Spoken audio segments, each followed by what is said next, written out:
Good morning, hello everyone, welcome back to my vlog mga ka-BSK. Yan, magandang umaga po. Yan, bagong umaga, may bagong pag-asa. Ayan, mga ka-BSK, dito update po tayo sa ating mga alaga. Yan, at yan, papakainin na ni Jolar ang ating mga manok. Yan ang ating mga alaga. Sunod-sunod po yan, papakainin niya. Ayan, at nagbibigay na po siya ng pagkain sa mga manok. Ayan. Tapos yan yung ating mga sisiw na ngayon yan, mga dumalaga na. Ayan. Ayan, dadami na yan. Ayan, mababait po yan kasi lumaki po sa ilaw. Yan, incubator at saka yung napisahan ng mga inahin, yan nilagay sa kulungan sa brother para yun na ano sa ilaw, kaya mabait sila, hindi sila mailap. Yan yung ating mga sisiw, yan dumami na at meron pang napipisa, marami pa tayo doon na pinapalaki.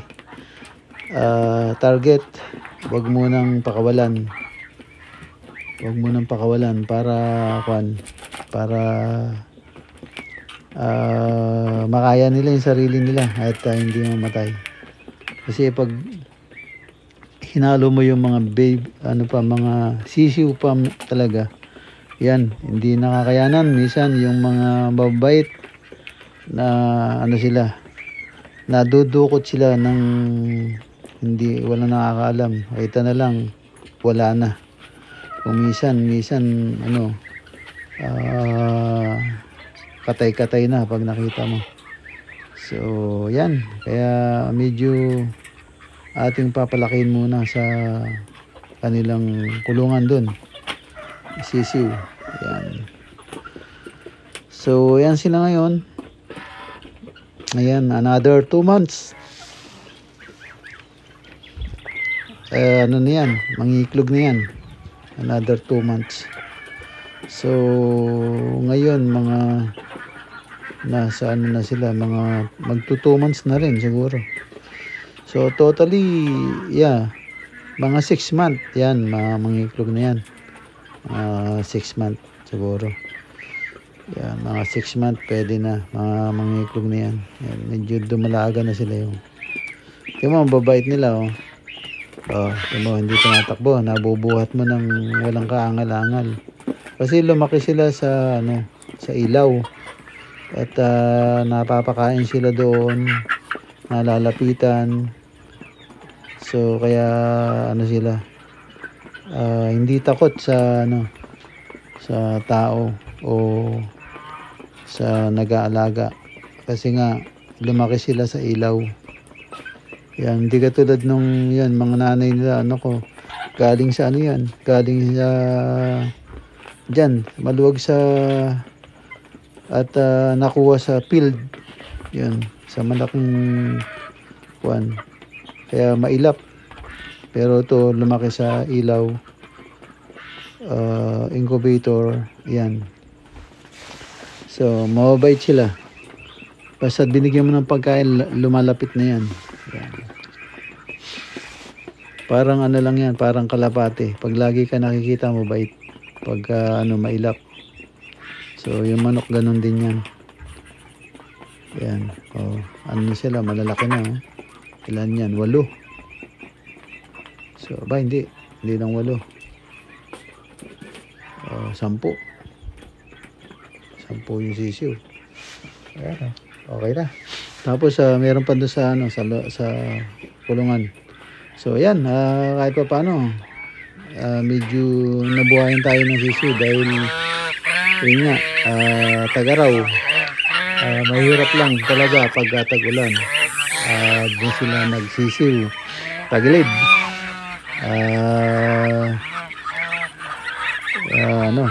Kadalasan namamatay sa lamig. So ayan, at dito naman tayo magpapakain sa loob ng kural. Yan, sa mga ating mga bibe at saka tarke at saka gansa. Ang gaganda ng gansa, oh. Yung mga baby nila, ang lilit na katawan, ito haba ng liig. Oh. Yan, at saka yung gansa nating sisiw, ayan, oh. May mga sila, may kulay. Yan, nakapag-breed tayo na may kulay. Kasi ang hirap hanapin, saka ang mahal ng gansa na yan, yung may kulay. Ang hindi lang tayo nakapagpa-breed yung yung Bengala. Hindi tama yung incubator, yung ilaw. So nung kapanahunan na ang dami iklog, walang napisa kahit isa. Sa nung naayos na incubator, yun na, namatay naman yung gansa sa lamig. So, isa na lang natira. So, yun. Naghanap tayo ng gansa nun, kaso, binebenta naman lahatan. So, hindi naman natin kailangan yung ganun karami. Kaya, kailangan lang natin yung 3, 4, mga ganun lang para makapag-breed lang tayo. Hindi lang natama yung caretaker natin na hindi niya alam yung incubator kailangan ng dilaw na na ilaw, hindi yung LED. Walang init yung LED. So hindi natin napansin yun. So walang napisa sa ginawa niya. Pero ngayon medyo na natin si Jolar kaya alam na niya. So ayan, ang dami natin sisiw na napisa. Ayan na. Kakukuha lang niya sa doon sa pugad. Yan. Para kasi dudukutin nung mababait ng mga daga. So kaya yan, nagpagawa tayo ng kulungan na surrounded by chicken wires. So hindi sila makaka-penetrate diyan, hindi sila makakapasok diyan. So ayan, ang dami na natin sisiw. Ang dami nang napakawalan. Sisiw ng gansa, mga sisiw ng manok, pabo, saka yung mga manok. Yung meron na tayo doon na yun nga, nakita nyo kanina, di ba? Yung mga dumalaga na sila, yung manok. So nag 2 months na sila, mahigit. So yun, malapit na. Another 3 months. Maaaring mangiklog na sila. So ngayon, meron naman tayong bagong pisa na sisiw saka ng bibi. So ayan na sila. Kalalabas lang po sa shell niyan. Kaya medyo hinang-hina pa. Ayun, kaya nasabi ko nga kay Jolar, ilagay niya sa parang kahon na maliit. O basta't medyo kulob siya ng konti. At yung ilaw nakatabi sa kanya. Kasi yan hanggat maaari walang hangin na mapipil sila kasi ano pa yan, maselan pa ang katawan nila, madaling lamigin. So kailangan talaga warm. Parang ano nga, yung nasa incubator ganun. So ito na yung ano, mga bago nating ibang sisiw din, napalaki na rin. Ayan. So meron na yatang pabo dun. So yan. At yan, meron na naman siya nakuha na bagong pisa uli. 3. Yan. Ayos. At sunod-sunod na. Actually, halos napisa na yung mga iklog. 2 na lang yata yung natira. So hindi niya alam kung mapipisa pa yon. So ayan, abangan natin at so ito yung mga sisiw na medyo lumaki na ng konti. So ayan, binaba na niya. Tapos yung nanay nakilala rin niya yung mga anak niya. So ayan, inaakay niya ngayon. So meron na silang protection. At ito, may bagong sisiw na naman. So, yun ang ating papalakihin na naman doon sa kulungan. Ayan. Ayan, at medyo dumadami na. So, pagdating natin, medyo marami-rami na yan. At tapos, mag-aalaga tayo ng ibang klase naman abangan nyo yan. Basta meron tayong gagawin na kulungan uli at mag-aalaga tayo dun. Medyo mahuhuk tayo ng konti dun kasi maganda sa market, saka isa pwedeng libangan. Tayo naman dati na kaya lang hindi naman tayo so yan, abangan nyo lang yan at makikita nyo rin. Ako mismo gagawa ng kulungan kasi wala na tayong budget. Wala naubos na dun sa mga maling tao. Ang dami ko pa sanang magagawa. Ang problema lang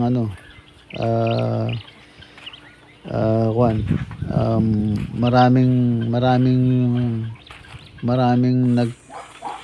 tawag doon, maraming umapply na mason ko ayun, kaya ayan, kumbaga medyo muntik na. Mabuti na lang yun, natapos at finish na rin yung project natin dyan. Ayan ang ating mga kambing ngayon. Na-stroke yung isa. So yun, yung baby pa naman yun. Babae pa yun namatay. Yun, na-stroke. Namatay. Ito lang, yung last month lang. Nung March. Habang ginagawa yung yung may nagpipintura. Yun, sa ating farmhouse. So yun, na-stroke yung isang kambing. Bigla na lang nang hina, saka hindi makahinga. Nasobrahan ng pagkain yata o na-stroke kasi medyo mainit din yung araw na yun. So yan sila. Medyo yun ko, may buntis maaari siguro pagdating natin dun mga anak. So yan, open na yung kulungan sa kanila kasi wala na kaming tanim. So they can go and out now to eat some grass. Yeah, hindi na ako bumibili ng feeds dahil na overfeed sila. Na overfeed, nagiging matamlay.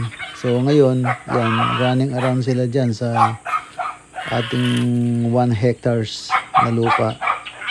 So dyan, walang masyadong damo ngayon kasi naparotor na natin yan na dapat tatamnan ng kamote, hindi natamnan. Magaling yung nakausap natin. So yan, yung mga kambing ngayon running around na sila kasi wala tayong tanim. So yan, nanginginain sila ng mga damo. So, it is good sa kanila at exercise. Yan, pag naramdaman nilang uulan, ano niyan, tatakbo na yan. Pasok na sa kulungan. O, sa isang paswit lang, papasok yung mga yan. Kaya yan, kabisado na nila eh. Yung dyan na sila nakatira. Alam na nila yan. Hindi na pupunta kung saan saan yan. Alam nila, yan ang teritoryo nila. Dyan lang sila paikot-ikot. Hindi na sila lalayo. So, saka may bakod. Sabi ko nga kay Jolar, doon sa caretaker natin, pag nakita niyo lumalabas sa bakod, paswitan lang niya. O paswitan, bulyawan, alam na ng kambing yun. Hindi na lalabas yun, aatras yun. So, every time na pupunta sa may bakod, susut ang ulo nila, sigawan lang niya. Ibig sabihin nun, matatandaan mga kambing yun na bawal sila lumabas. So, ayan, yung mga murang damo siyang inuupakan nila, which is good. Ayan, ayan ang ano natin ngayon sa kambing. So, kumunti sila. Maraming ano, hindi natutukan eh. Hindi natututukan. So, ngayon, pagdating natin, una natin gagawin, yun nga, makabili ng mga vitamin nila at saka gamot. Ayan, at ayan naman si Jolar, inahakot niya yung graba, tinatabi niya doon. At ayan, hapon na. 346 minutes later. Ayan mga ka-BSK, bigla ako nawala kasi tumawag ako kay Jolar. Kasi pagka sa incubator, minsan ang tagal, umaabot na ng 1 buwan at kalahati, di pa napipisa. Kaya naayaan ko na lang doon para di masayang. May mabugo ko man, ilang piraso lang. Abangan mo na lang pag ano. Oo, tinitignan ko na lang po pagka nagpapakain ako. Pagka nakita ko na lumalabas na yung toka nung ano, ayun, paano yun, pisa na yun. Kasi, ano yun, tinitignan ko yung mga itlog nun eh, kung ano na eh. Kung may nagkakrak na eh. Pagka may nagcrack na, ibig sabihin nun, papisa na. Lagi ko lang po tinitignan yung mga itlog ng mga yun. Lalo pagka nagpapakain, pagka wala yung mga inahin. Ayan mga ka-BSK, at nagkausap kami ni Jolar. At ayan, na-update yung mga sisiw kung paano mapisa. Ayan, sige, gabi na rin po. At paalam na tayo dito. Kita-kita tayo ulit sa susunod na upload. Ayan, maraming salamat po sa inyo. Sa tiwala at sa panonood. Yan, ingat po kayo dyan kung saan man kayo naroon. At shoutout sa aking mga subscriber at silent viewer. Yan, thank you for watching. Ingat po dyan and God bless. Bye-bye, bye-bye. Bye-bye, bye-bye.